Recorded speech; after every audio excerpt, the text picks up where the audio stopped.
કુળદેવીનો સાથ છે કે નહીં કેવી રીતે ખબર પડે? એક દિવસ સાંજે ખીર બનાવો 100 ગ્રામ ચોખાની અથવા અનુકૂળતા પ્રમાણે. ત્યારબાદ સંધ્યા સમયે એટલે કે સાંજે 7 કે 7:15 વાગ્યે ઘરમાં જ્યાં પૂજા કરો છો ત્યાં એક કામ કરો.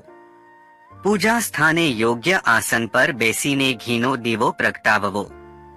ત્યારબાદ એક ધૂપેલામાં અંગરો મૂકી ખીરનું ધૂપ કરો અને તેમાં થોડું ઘી નાખો. હવે જુઓ જો ધૂપના અંગાર પર જ્યોત આવે છે કે નહીં. જો ધૂપેલમાં જ્યોત આવે છે તો તમારી કુળદેવી ઘરે વાસ કરે છે, તમને કુળદેવીનો સાથ છે. જો જ્યોત નથી આવતી તો પૂજા પાઠ, વ્રત વગેરેનું કોઈ ફાયદો થતો નથી. કુળદેવીનો સાથ ન હોય તો ઘરમાં ગરીબી, ગૃહ ક્લેશ, ઘરમાં લોકોમાં અણબનાવ, વ્યવહારમાં ઘાટો અને ઘરની બધી જ સમસ્યાઓનું આ જ કારણ છે.